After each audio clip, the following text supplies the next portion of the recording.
नमस्कार, मैं हूं वंदना पांडे और आप देख रहे हैं कि न्यूज इंडिया बुलेटिन की शुरुआत करेंगे उससे पहले हेडलाइंस।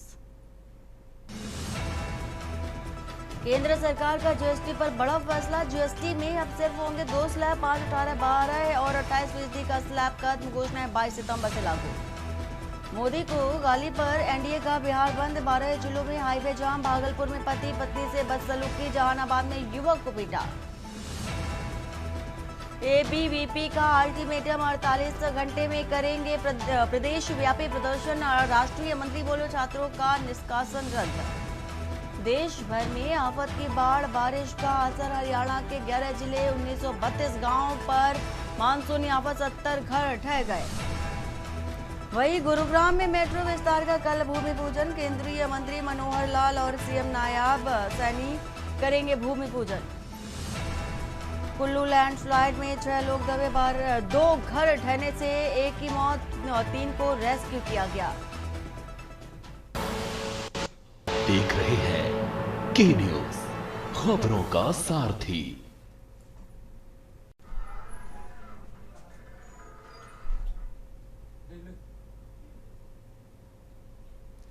और अब रुख करते हैं बड़ी खबर का। नवरात्र से जीएसटी में कितनी राहत। वित्त मंत्री निर्मला सीतारमण ने की अध्यक्षता में 56वीं जीएसटी काउंसिल की बैठक हुई और बैठक में सिर्फ 2 मुख्य जीएसटी स्लैब, एक 5% और एक 18% को मंजूरी दे दी गई। 2 जीएसटी स्लैब को खत्म करने का फैसला लिया गया। बैठक में अलग अलग राज्यों के वित्त मंत्री शामिल हुए। प्रधानमंत्री नरेंद्र मोदी ने 15 अगस्त को स्वतंत्रता दिवस पर एक बड़े जीएसटी सुधार की घोषणा की। जीएसटी को लेकर पूरे देश को मोदी सरकार के जिस फैसले का बेसब्री से इंतजार था वह अब आ चुका है। सरकार ने जीएसटी में बड़े बदलाव कर दिए हैं। पहले जहां जीएसटी के 4 स्लैब थे, इन्हें हटाकर अब 2 स्लैब कर दिए गए हैं। जीएसटी मीटिंग में पहले दिन फैसला लिया गया कि 12% और 28% के स्लैब खत्म होंगे और 22 सितंबर से ही लागू होंगे। जो नई दरें हैं वो लागू हो जाएंगी। पिज्जा और ब्रेड पर कोई जीएसटी नहीं लगेगी। दूध और पनीर पर भी कोई जीएसटी लागू नहीं होगी। दूसरी तरफ कांग्रेस अध्यक्ष मल्लिकार्जुन खड़गे का बयान आया है सामने। मल्लिकार्जुन खड़गे ने कहा कि देश के इतिहास में पहली बार किसानों पर टैक्स लगाया गया। मोदी सरकार ने कृषि सेक्टर की कम से कम 36 वस्तुओं पर जीएसटी लगाई और उन्होंने आगे कहा कि सरकार ने दूध, दही, आटा, अनाज और यहां तक कि बच्चों की पेंसिल और किताबों जैसी रोजमर्रा की जरूरतों के साथ साथ ऑक्सीजन, बीमा और अस्पताल के खर्चों पर भी जीएसटी लगा दी है। खड़गे ने कहा, इसीलिए हमने भाजपा के इस जीएसटी को गब्बर सिंह टैक्स नाम दिया है। इसी तरह आम कांग्रेसी इसे पार्टी की जीत बता रहा है। उनका कहना है कि पार्टी के नेता राहुल गांधी शुरुआत से ही स्लैब हटाने पर जोर दे रहे थे।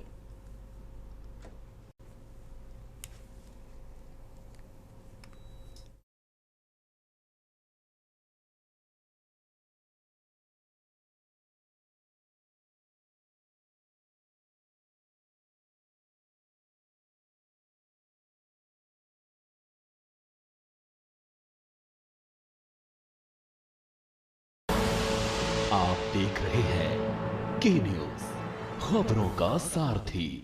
Which are over 32 inches. All TVs now at 18%.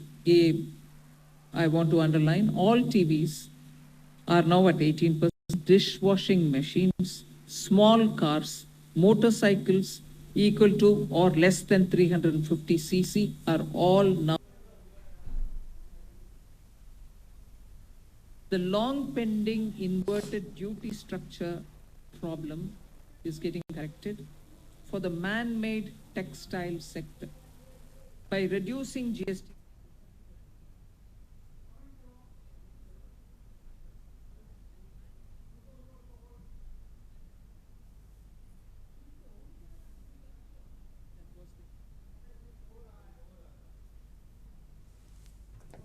तो केंद्र सरकार का जीएसटी पर बड़ा फैसला। जीएसटी में अब सिर्फ 2 स्लैब लागू। 22 तारीख को, 22 सितंबर को घोषणा होगी। ये बड़ी खबर और बड़ी जानकारी आपको दे रहे हैं, ग्राफिक के जरिए बता रहे हैं। 5, 18, 12 और 28% का स्लैब अब खत्म होगा। इसी के साथ ही दूध, रोटी, पिज्जा, ब्रेड जैसे फूड आइटम पूरी तरह से जीएसटी फ्री होंगे।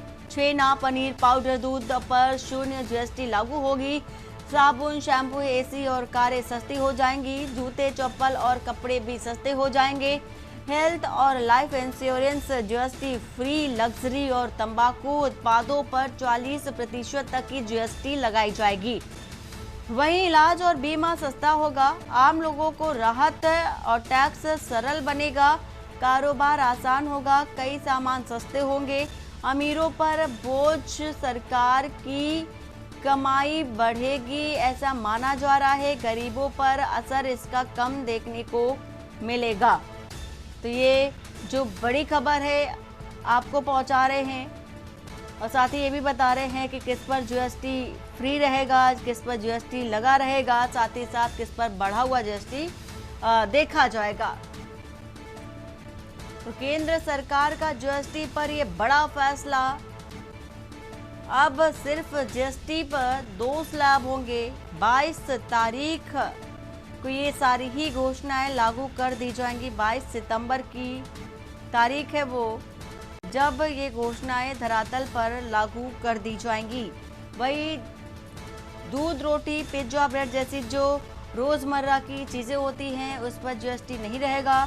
छेना, पनीर, पाउडर दूध पर भी 0 जीएसटी रहेगा। ये बड़ी खबर आप तक पहुंचा रहे हैं। साबुन, शैम्पू, एसी और कारें भी अब सस्ती हो जाएंगी। हालांकि 15 अगस्त को प्रधानमंत्री नरेंद्र मोदी ने इस बात की घोषणा की थी और अब उसको लागू करने की जो पहल है वो भी सरकार की ओर से देखी जा रही है। 22 सितंबर को धरातल पर इसको उतार भी दिया जाएगा। इलाज और बीमा सस्ता हो जाएगा। आम लोगों को इससे राहत मिलेगी। तो टैक्स सरल बनेगा। कारोबार भी आसान होगा कई हद तक। वहीं जीएसटी में अब सिर्फ 2 स्लैब ही होंगे। अभी तक 4 थे, अब 2 होंगे। 22 सितंबर को ये सारी ही जो पहल है वो लागू कर दी जाएगी। 5, 18 और 12 है क्योंकि देखा जा रहा है जीएसटी को लेकर के अब तक की सबसे बड़ी खबर आप तक पहुंचा रहे हैं। खाने पीने की जो चीज़ें हैं उनमें जैसे कि ब्रेड, रोटी, पिज्जा जैसे सामान है उनमें जीएसटी नहीं रहेगा। जूते, चप्पल और कपड़ों की बात करें तो ये सस्ते हो जाएंगे।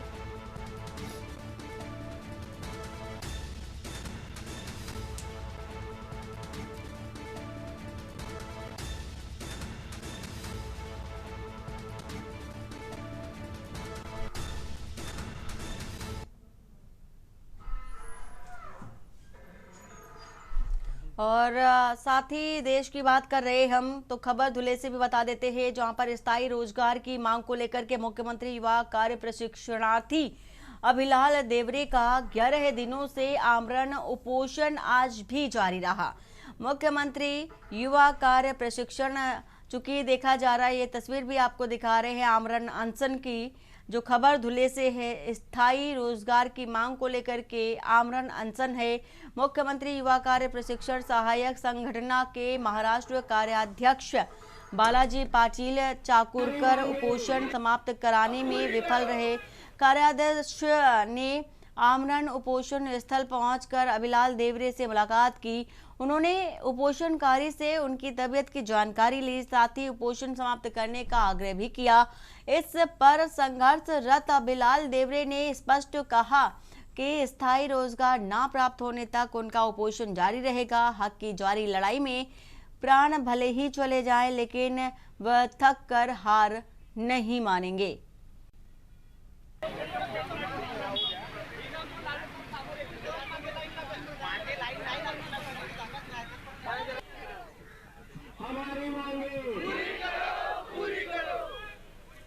प्रशिक्षणार्थींचा कार्यकाळ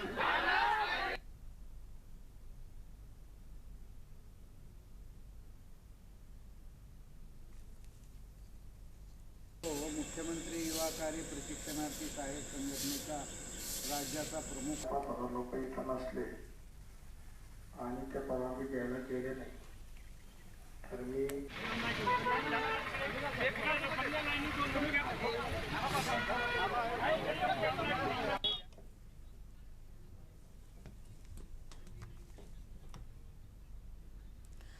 भिंड से बता देते हैं आपको खबर, खाद्य केंद्र के बाहर किसानों के बीच पथराव चुके देखा जा रहा है। सिर पर पत्थर लगने से 2 किसान घायल हो गए। घायलों को अस्पताल भेजा गया है। मौके पर पुलिस प्रशासन पहुंचा। खाद के लिए लाइन में लगने पर धक्का मुक्की भी हुई। धक्का मुक्की होने पर विवाद हुआ था। मेगांव थाना क्षेत्र का मामला बता रहे हैं, चूंकि आपको भिंड से खबर।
और डिंडौरी से बताते हैं खबर, बुनियादी सुविधाओं की मांग पर ग्रामीणों का हाईवे जाम।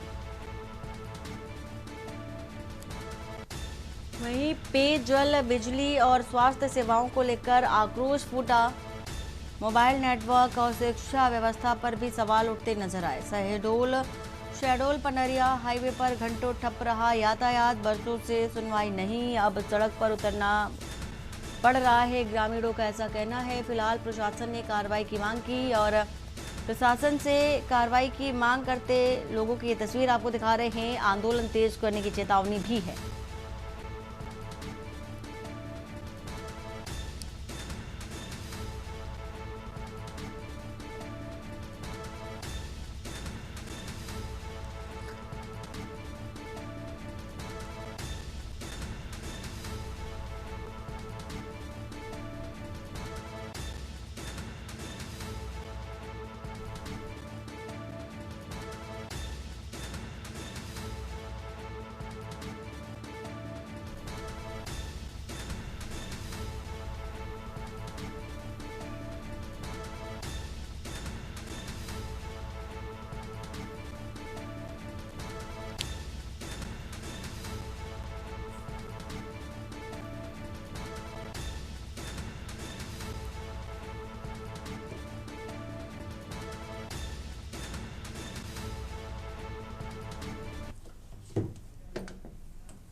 और खबर मध्य प्रदेश के विदिशा से, जहां पर बुधवार रात करीब 10:30 से 11 बजे के बीच नेशनल हाईवे 146 पर मानोरा गणेश मंदिर मोड़ के पास 2 ट्रकों की आमने सामने जोरदार टक्कर हो गई।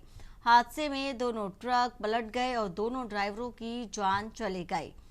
एक ड्राइवर की मौके पर ही मौत हो गई, जबकि दूसरे को गंभीर हालत में 10:33 एम्बुलेंस द्वारा 11 सामुदायिक स्वास्थ्य केंद्र ले जाया गया, जहां डॉक्टरों ने उसे मृत घोषित कर दिया। मृतक की पहचान जितेंद्र कुशवाहा मुरैना निवासी के रूप में हुई। पुलिस मौके पर पहुंच गई, जांच में जुट गई। हादसे के बाद हाईवे पर कुछ समय के लिए यातायात पूरी तरह से बाधित कर दिया गया। ब्लूटूथ चालू है तो वीडियो कोई काम नहीं बची वहाँ।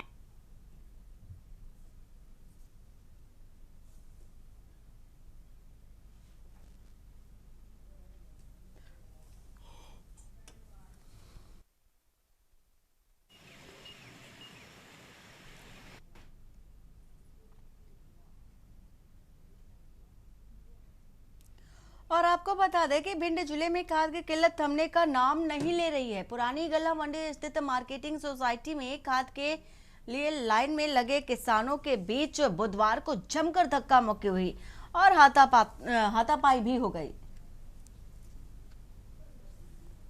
बारिश में भीगते हुए किसान घंटों लाइन में खड़े रहे, जिससे हालात और तनावपूर्ण हो गए। हंगामे के बीच कांग्रेस जिला अध्यक्ष पिंकी भदौरिया मौके पर पहुंचे और लड़ रहे किसानों को अलग कर माहौल शांत कराया।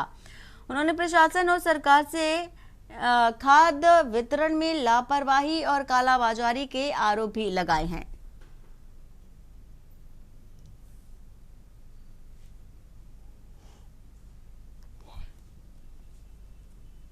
देखो मैंने क्या था उसमें नहीं मालूम, पूर्णता अनुचित है वो कृत, मैं नहीं मानता। देखो उसमें नहीं मानता, एक प्रशासनिक अधिकारी को उंगली दिखा के जनप्रतिनिधि से बात नहीं करना चाहिए, उन चीज़ों में नहीं पढ़ना चाहिए। कलेक्टर साहब उनको घर पे अंदर बुला कर अच्छे से बैठ के बात भी कर सकते हैं, उसको मैं नहीं पढ़ना। यह खाद का किसान का मैटर है, ये राजनीति करने का मैटर नहीं है। हम अपने किसान भाइयों के साथ खड़े सुबह से यहाँ हैं, भूखे पैसे चलने उनकी व्यवस्था जमाने। किसने की राजनीति?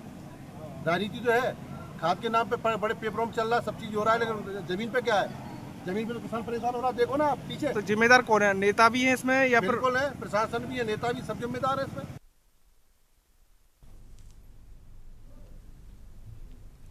और खबर बता रहे हैं उज्जैन से, जहां मुख्यमंत्री डॉक्टर मोहन यादव ने कहा कि प्रधानमंत्री नरेंद्र मोदी ने स्वतंत्रता दिवस पर जो संकल्प व्यक्त किया था उसे 1 माह के भीतर ही पूरा कर आमजन को राहत देने का ऐतिहासिक कार्य किया है। उन्होंने कहा कि जीएसटी में दी गई विभिन्न प्रकार की राहत सभी वर्गों के सशक्तिकरण में लाभदायक सिद्ध होगी। मुख्यमंत्री ने इस फैसले को जनहित में उठाया गया एक निर्णायक कदम बताया है, जिससे कि व्यापारियों, उपभोक्ताओं और छोटे उद्यमियों को सीधा लाभ मिलेगा। उन्होंने प्रधानमंत्री की प्रतिबद्धता और त्वरित क्रियान्वयन की सराहना करते हुए इसे जनता के विश्वास की जीत भी करार दिया है। अच्छी सुविधा मिलने वाली है, बहुत अच्छी सौगातें मिलने वाली है।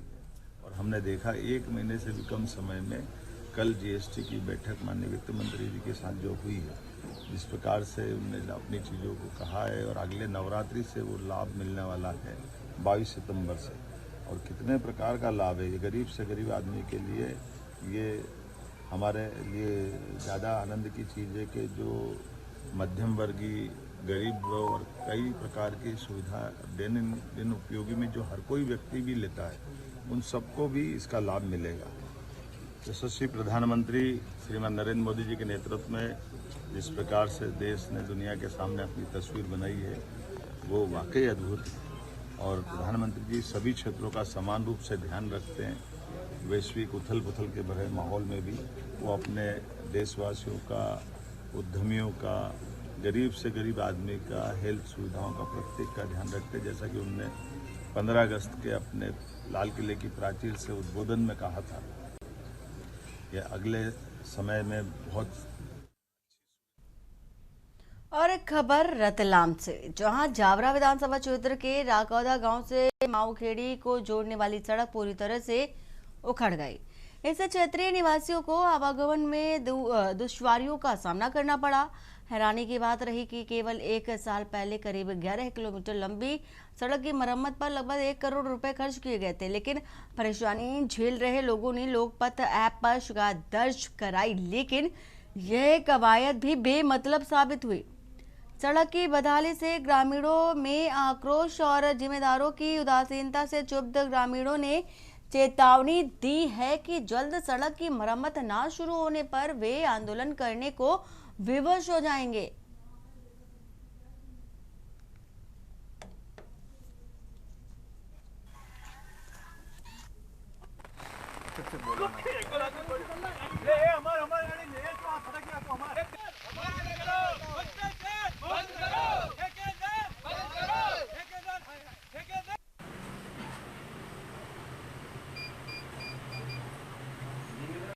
संबंध में मेरी पीडब्ल्यूडी एसडीओ साहब से भी बात हुई। ये मैटर अभी संज्ञान में आया था, तो उनके द्वारा ये बताया गया है कि अभी मतलब बारिश का कंटिन्यू बारिश हो रही है, इस वजह से वहाँ पर अभी पेच वर्क वगैरह काम नहीं हो रहा है।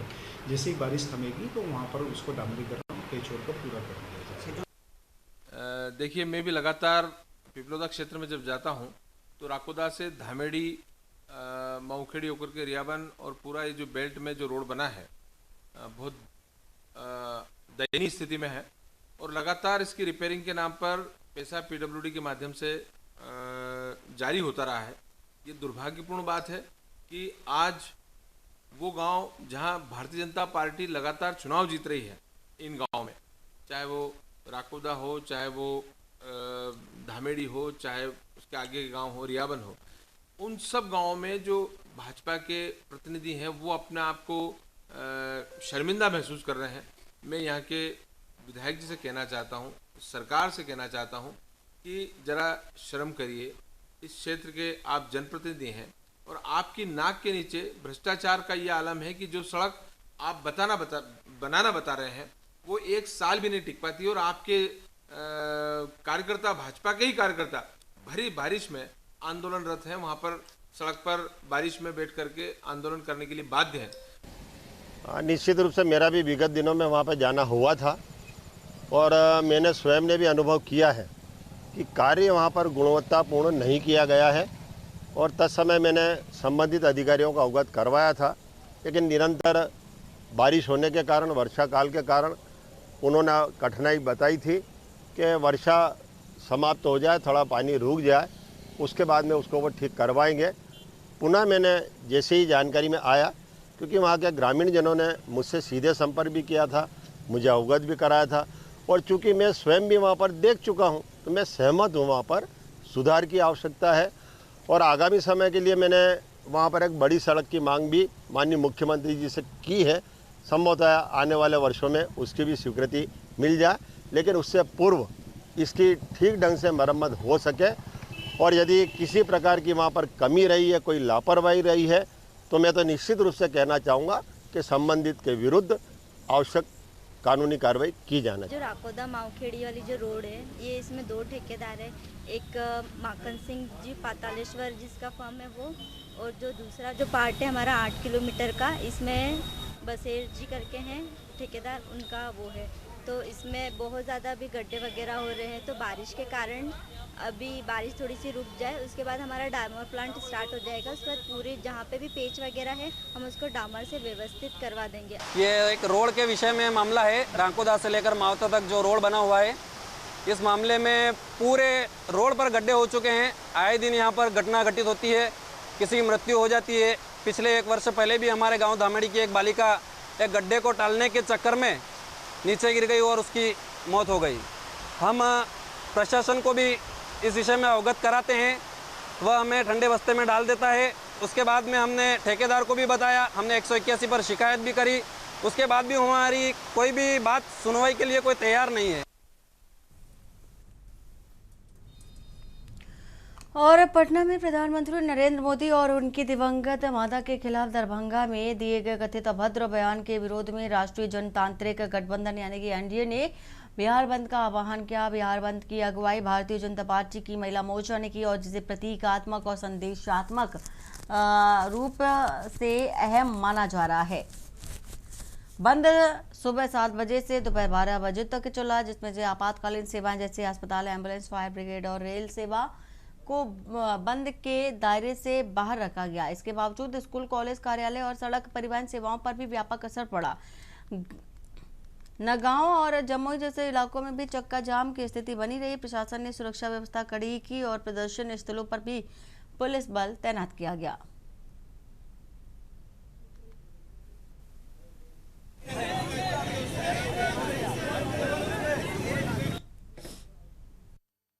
और वक्त हो चला एक छोटे से ब्रेक का। ब्रेक के बाद जल्द हाजिर होते हैं। आप देख रहे हैं के न्यूज, खबरों का सारथी। ब्रेक के बाद आपका स्वागत है और सीधा चलते हैं देहरादून। मुख्य सेवक संवाद देखा जा रहा है और सीएम धामी पहुंचे हुए हैं, साथ ही आपको वो तस्वीरें भी दिखा देते हैं। बहुत महत्वाकांक्षी योजनाएं और बहुत महत्वपूर्ण कार्यक्रम है और एक बार फिर से आपको बता दूं, 13वीं सीरीज के रूप में ये कार्यक्रम आप तक पहुंच रहा है और एक बहुत अच्छी पहल माननीय मुख्यमंत्री जी की योजना के लाभार्थियों से सीधे बातचीत करते हैं। आइए इस कार्यक्रम को आगे बढ़ाते हैं और अब मैं निवेदन करूंगा सचिव समाज कल्याण डॉक्टर श्रीधर बाबू अदांकी जी से इस कार्यक्रम की रूपरेखा इस कार्यक्रम पर संक्षिप्त प्रकाश डालेंगे। एक बार जोरदार तालियां सचिव सर।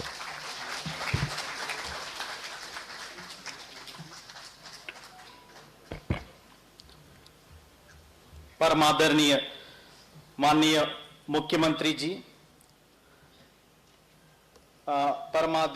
मंचासीन आदरणीय अतिथिगण, प्रदेश से दूरस्थ क्षेत्रों से पधारे लाभार्थी जन, समाज कल्याण विभाग के अधिकारीगण, मीडिया मित्रों और सभी सम्मानित महानुभावों का मेरा सादर नमस्कार। प्रदेश में पहली बार वरिष्ठ नागरिकों एवं दिव्यांग जनों के सम्मान में आयोजित इस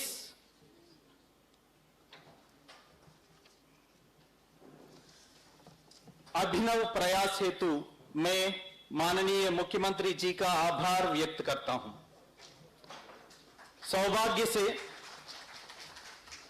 समाज कल्याण मंत्री का प्रभार भी हमारे माननीय मुख्यमंत्री जी के पास होने से समाज कल्याण विभाग अपनी पूरी क्षमता से समाज के कमजोर आय वर्ग वाले वरिष्ठ नागरिक और दिव्यांगजनों का अपनी योजनाओं का लाभान्वित कर रहा है, जिसका परिणाम विपरीत मौसम में भी प्रदेश के दूरस्थ क्षेत्रों से उपस्थित हमारे वरिष्ठ नागरिक एवं दिव्यांगजन है। मैं आपका सबका दिल से अभिनंदन करता हूं।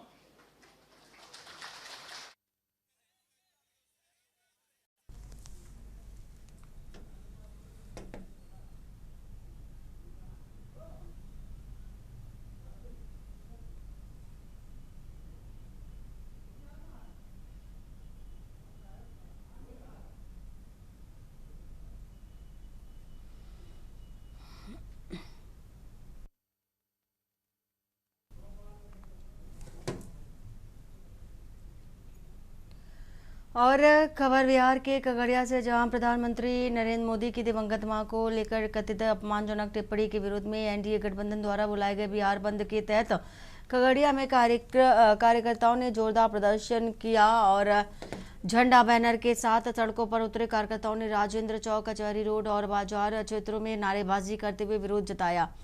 प्रदर्शनकारियों ने राहुल गांधी और तेजस्वी यादव के खिलाफ मुर्दाबाद के नारे लगाए और इस बयान पर सार्वजनिक माफी भी मांग की है। बंद के दौरान स्थानीय व्यापारिक गतिविधियां प्रभावित रही, हालांकि आवश्यक सेवाओं को बाधित न करने का भी आश्वासन दिया गया था।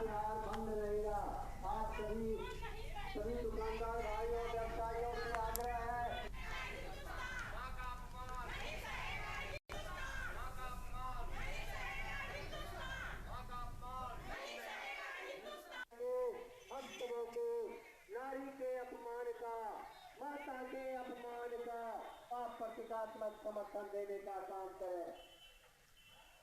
आज 12 बजे तक पूरा बिहार बंद रहेगा। आप सभी दुकानदार भाइयों व्यवसायियों से आग्रह है।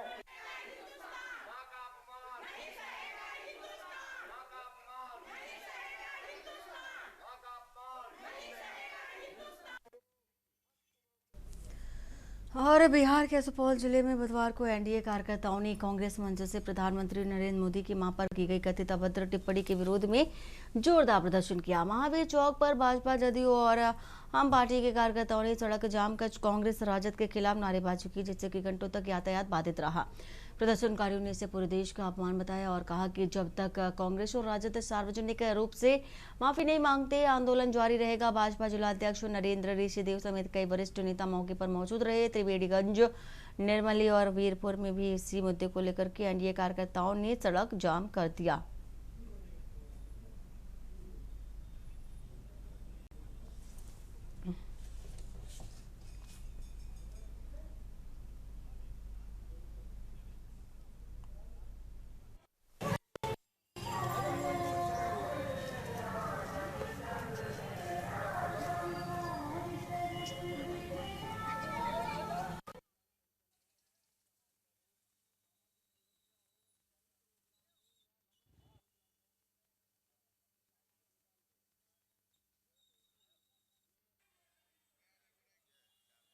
प्रधानमंत्री नरेंद्र मोदी जी के मां को जो अभद्र टिप्पणी जो किया है, उसी के लिए हम लोग आज यहाँ महिला लोग उतरे हैं। बिहार बंद का आह्वान यहाँ पे किया गया है पूरे बिहार में, क्योंकि उनकी मां को जो गाली दिया गया है वो हम देश की सभी माँओं को गाली देना होगा, क्योंकि ये हम लोग महिला लोग बर्दाश्त ये नहीं करेंगे। आज बिहार बंद किया गया है। हमारे मोदी जी के मां को जो गाली दिया गया है अभद्र दरभंगा में, उसके कारण हम लोग आज बिहार बंद का आह्वान किए हैं। और नरेंद्र मोदी जी के मां को जो गाली दिया है वो एक मां के नहीं लिए, पूरे भारत के मां को गाली दिया है, और ये गाली हम लोग बर्दाश्त नहीं कर पाएंगे। प्रधानमंत्री देश का सर्वोच्च कुर्सी है, संवैधानिक पद है, उस व्यक्ति को मां लगा के गाली देना बहुत ही निंदनीय बात है। उसी के खिलाफ में आज पूरा संपूर्ण बिहार बंद है, और सुपौल में भी हम लोग बंदी करवा रहे हैं। गांधी का पोता ये नकली गांधी राहुल बिहार घूम घूम के बिहार के लोगों को कह रहा है कि तुम्हारा वोटर लिस्ट से नाम काटा जा रहा है। कि 9वां फेल विद्वान तेजस्वी ये कह रहा है बिहार में कि वोटर लिस्ट से गरीबों का नाम हटाया जा रहा है। वोटर लिस्ट में नाम जोड़ना और हटाना क्या भाजपा और एनडीए का काम है? उसे इतना भी बुद्धि नहीं है। इस बुद्धिहीन नेताओं को समझाओ कि तुम्हारे मंच से देश के प्रधानमंत्री की मां को खुलेआम गाली दे रहा है और तुम माफी नहीं मांग रहे हो। इन दोनों नेताओं को बिहार की जनता इस बार के चुनाव में ऐसा सबक सिखाएगी, फिर राजनीति करने का होश ठिकाने नहीं रहेगा। ये राहुल और तेजस्वी जी का जो वोट अधिकार यात्रा था, उस यात्रा में इंडी गठबंधन के मंच से देश के यशस्वी प्रधानमंत्री आदरणीय नरेंद्र मोदी जी के माताओं के साथ अपशब्द का प्रयोग किया गया। यह अपशब्द का प्रयोग यह सिर्फ प्रधानमंत्री जी के मां का ही सवाल नहीं है, यह समूचे यह देश के 140 करोड़ माताओं बहनों को जो है गाली देने का काम किया, उन्हें अपमानित करने का काम किया। निश्चित रूप से मैं आपको कहना चाहता हूं कि उस मां का क्या दोष है जो मां राजनीति का ABCD भी नहीं जानती है। वह अगर नरेंद्र मोदी से वह मुकाबला नहीं कर सकता है तो वह जो है उनके माताओं के साथ जो है भद्दी शब्दों का प्रयोग किया गया। निश्चित रूप से यह लोकतंत्र के लिए बहुत ही शर्मनाक बात है।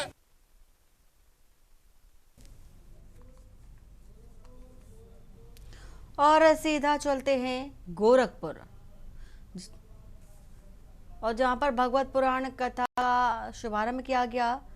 गोरखनाथ मंदिर की तस्वीरें आपको दिखाएंगे, जहां पर सीएम योगी आदित्यनाथ संबोधन कर रहे हैं। संबोधन की तस्वीरें आपको दिखा रहे हैं, सुन लेते हैं। कल्याण का मार्ग है, याद रखना, हम में से सबका कल्याण तभी है जब भारत का कल्याण होगा, सनातन धर्म का कल्याण होगा।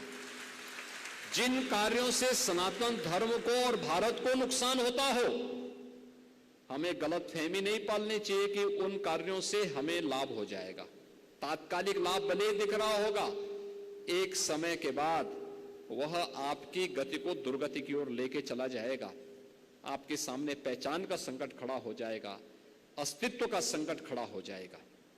इसलिए गति को दुर्गति की ओर नहीं ले जाना है, गति को प्रगति की तरफ ले जाना है, उत्थान की तरफ ले जाना है, पतन की तरफ नहीं ले जाना है। और श्रीमद् भागवत महापुराण की कथा उसी उत्थान की कथा है, प्रगति की कथा है, जीवन के रहस्यों को आप सबके सामने उद्घाटित करने की कथा है, जिसको इस वर्ष हमारे सभी सुधी जनों को, यहाँ के भक्तों को, अयोध्या धाम से पधारे जगतगुरु स्वामी राम दिनेशाचार्य जी के श्रीमुख से कथा को सुनने का अवसर प्राप्त होगा। आज के इस अवसर पर एक बार फिर से मैं कथा व्यास पर विराजमान श्रीमद् जगत गुरु जी का, सभी अन्य पूज्य संतों का, सभी भक्तों का, यजमानों का मैं हृदय से स्वागत करता हूं। इस वर्ष साप्ताहिक कथा ज्ञान यज्ञ के इस आयोजन में आयोजन समिति की ओर से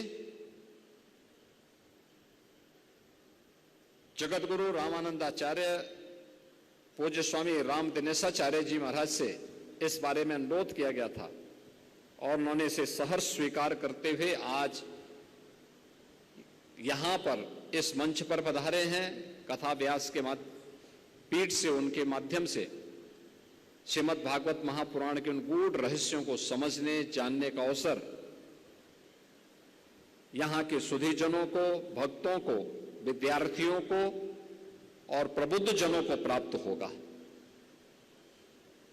आप सब जानते हैं कि गोरक्षपीठ की परंपरा, यह पीठ व्यावहारिक और सैद्धांतिक ज्ञान की समन्वय की पीठ है।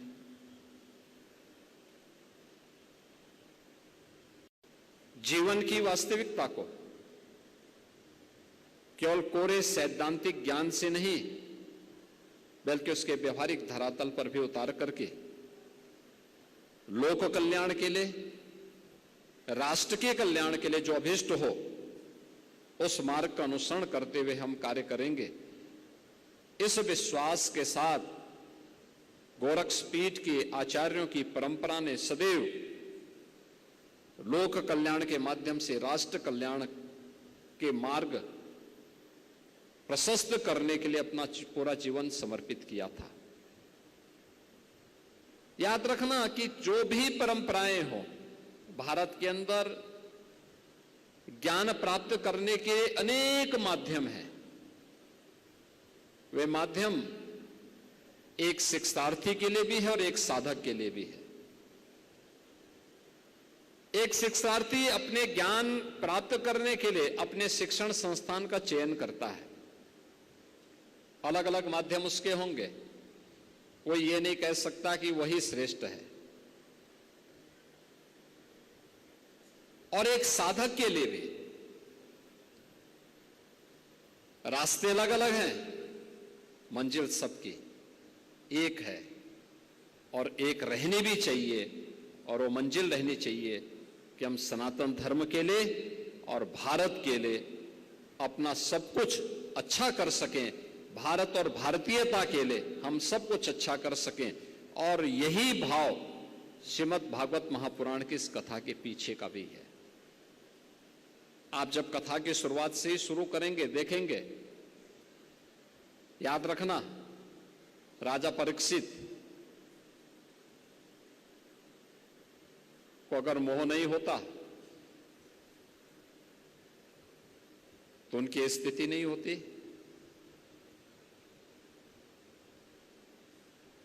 बुद्धि और विवेक से काम लेते तो कली को अपने सिर पर बैठने के लिए अनुमति भी नहीं देते।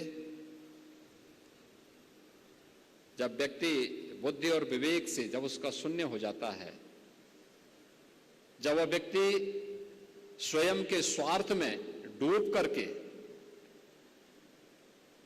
स्वयं के हित के लिए अपने स्वयं के स्वार्थ में डूब जाता है,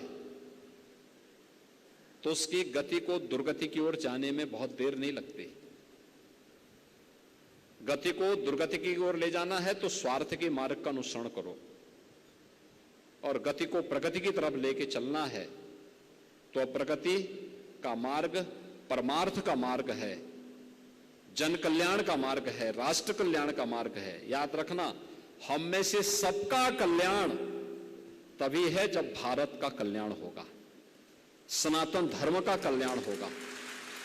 जिन कार्यों से सनातन धर्म को और भारत को नुकसान होता हो, हमें गलतफहमी नहीं पालनी चाहिए कि उन कार्यों से हमें लाभ हो जाएगा। तात्कालिक लाभ भले दिख रहा होगा, एक समय के बाद वह आपकी गति को दुर्गति की ओर लेके चला जाएगा। आपके सामने पहचान का संकट खड़ा हो जाएगा, अस्तित्व का संकट खड़ा हो जाएगा। इसलिए गति को दुर्गति की ओर नहीं ले जाना है, गति को प्रगति की तरफ ले जाना है, उत्थान की तरफ ले जाना है, पतन की तरफ नहीं ले जाना है। और श्रीमद् भागवत महापुराण की कथा उसी उत्थान की कथा है, प्रगति की कथा है, जीवन के रहस्यों को आप सबके सामने उद्घाटित करने की कथा है, जिसको इस वर्ष हमारे सभी सुधी जनों को, यहाँ के भक्तों को, अयोध्या धाम से पधारे जगतगुरु स्वामी राम दिनेशाचार्य जी के श्रीमुख से कथा को सुनने का अवसर प्राप्त होगा।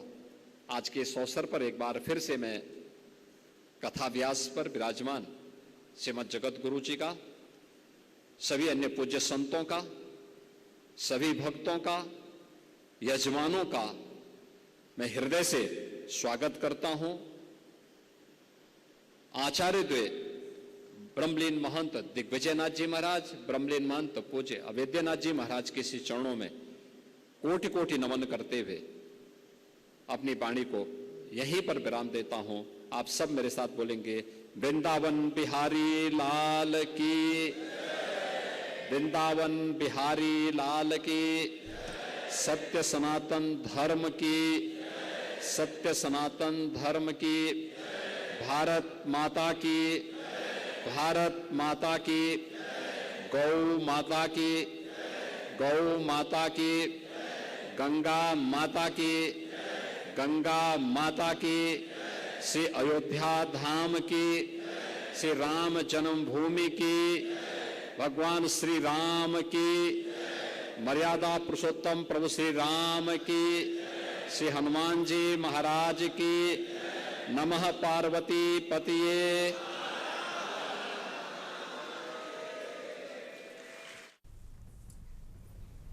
तो अभी आप सुन रहे थे सीएम योगी आदित्यनाथ को, जिन्होंने गोरखपुर में श्रीमद् भागवत कथा महायज्ञ का शुभारंभ हुआ, वहां पर पहुंचे थे और बड़ी बातें भी कही हैं।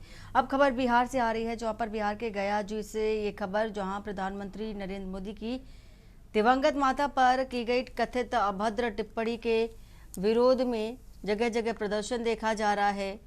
और वहीं इंडिया गठबंधन के मंच से वोटर अधिकार यात्रा के दौरान जो अभद्र टिप्पणी की गई थी, उसे लेकर एनडीए कार्यकर्ताओं में गहरा रोष भी देखा गया। बंद के दौरान मोदी जी की मां का अपमान नहीं सहेगा हिंदुस्तान जैसे नारे लगाए गए। हालांकि आपातकालीन सेवाएं जैसे अस्पताल, एम्बुलेंस, फायर ब्रिगेड और रेल सेवा को बंद से बाहर रखा गया, ताकि आम जन को कोई असुविधा ना हो। स्कूल, कॉलेज, सरकारी और निजी कार्यालयों के साथ साथ सड़क परिवहन सेवाओं पर बंद का व्यापक असर देखने को मिला।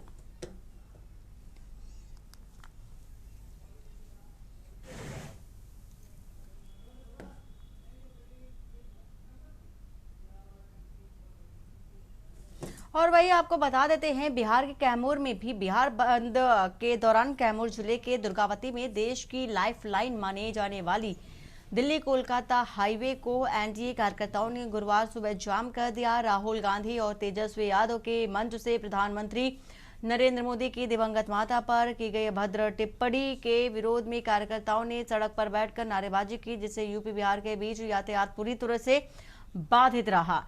जाम के कारण कई यात्री, शिक्षक, मरीज और मालवाहक वाहन घंटों फंसे रहे। वाराणसी से मोहनिया विद्यालय जा रही शिक्षिका यास्मीन ने बताया कि जाम के चलते उन्हें काफी देर भी हो गई। आज बिहार बंदी हम लोगों के भारत के यशस्वी प्रधानमंत्री आदरणीय श्री नरेंद्र मोदी जी के मां को गाली राहुल और तेजस्वी के मंच से दिया गया दरभंगा में। प्रधानमंत्री जो है वो किसी एक दल और पार्टी का नहीं होता है, वह तो पूरे देश का प्रधानमंत्री होता है।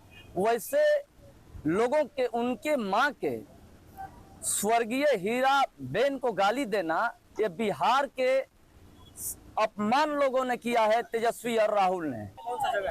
देखिए, दुर्गावती प्रखंड रामगढ़ विधानसभा में पड़ता है, दुर्गावती NH है।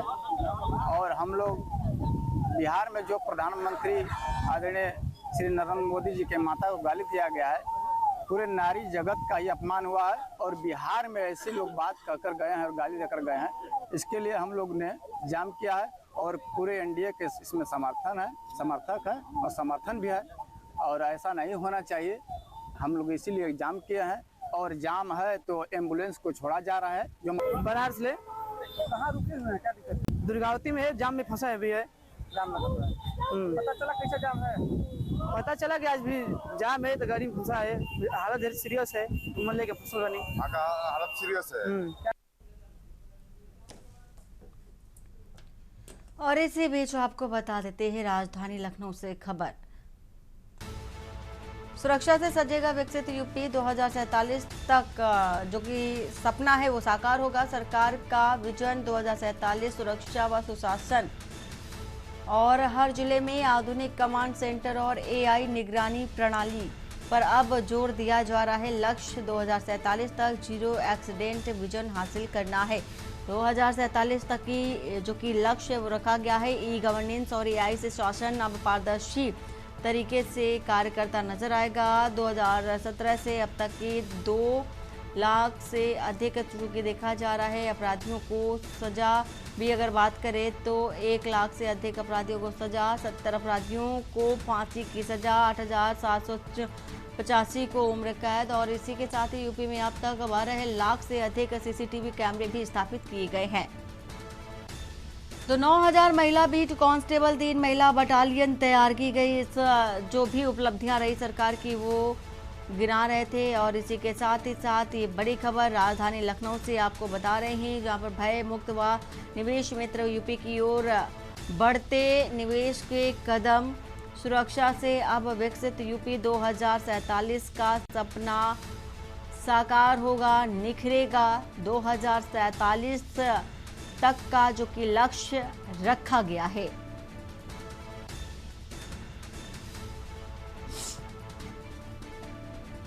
और सलाहकार संपादक के बख्श सिंह हमारे साथ जुड़े हुए हैं। सर, जिस तरह से देखा जा रहा है 2047 का अब सरकार ने लक्ष्य रखा है और पूरी तरह से सजगता और उत्तर प्रदेश को विकास की ओर ले जाने का जो अहम कदम है वो देखा जा रहा है। प्रशासन की ओर से भी चूंकि ये अहम कदम माना जा रहा है और ज़्यादातर प्रशासन को भी इससे राहत मिलती नजर आएगी। क्या कहना चाहेंगे?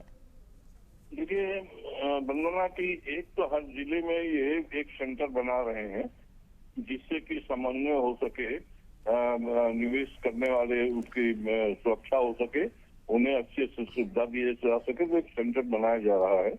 और कुल मिला के सपना जो है 2027 के विजन के लिए बनाया जा रहा है। इसमें हर जिले में एक सेंटर बनाया जाएगा और सुविधाओं के नाम पर इनको सुरक्षा की व्यवस्था की जाएगी। जमीन के ये उत्तर प्रदेश में आते हैं इनको सुरक्षित रहे।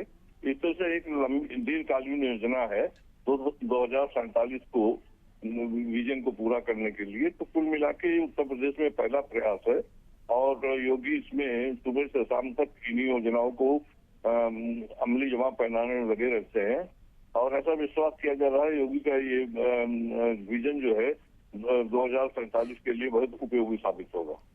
जी, बहुत शुक्रिया सर पूरी जानकारी साझा करने के लिए। फिलहाल राजधानी लखनऊ से ये बड़ी खबर आपको बता रहे थे।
और बुलेटिन फिलहाल इतना ही। बाकी की खबरों के लिए बने रहिए आप के न्यूज़ इंडिया के साथ। नमस्कार। आप देख रहे हैं के न्यूज़, खबरों का सारथी।